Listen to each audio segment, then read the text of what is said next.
Walker County Sheriff's officers continue their 15-year investigation into the murder of Michael Mullens of Chickamauga. He was killed when he was just 45 years old. Local 3's Abigail Martin has this story.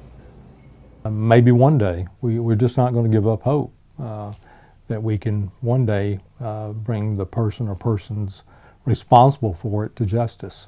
Walker County Sheriff Steve Wilson says December 19th in 2008 started as a typical frosty morning. He says everyone was in the holiday spirit, but he got a call early that morning that a male was found deceased in his truck. Anytime there's a murder, it's a sad event, but when you have it so close to the holidays, Christmas, it seems to be magnified, when someone loses a family member to a terrible crime. 45-year-old Michael Mullens arrived at Premier Pattern and Machine, the business he co-owned. He was found in the driver's seat with a single gunshot wound to the back of the head, with his foot on the brake and his door barely opened. A second gunshot was fired at the business's security light. 15 years later, the question remains, who is responsible? Would Mullens always show up to work at the same time of morning, so his routine was maybe known? Is that possible? I think it'd be safe to say that.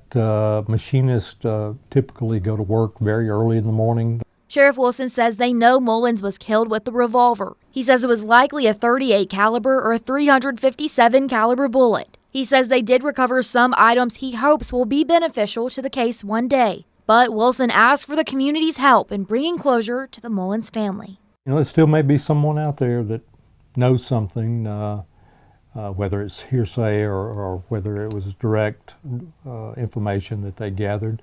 We just ask them to come forward. Abigail Martin with that story. If you have any information, contact Detective Walter Hensley. The number 706-670-1939, or visit our website. You can find a link to submit an anonymous tip.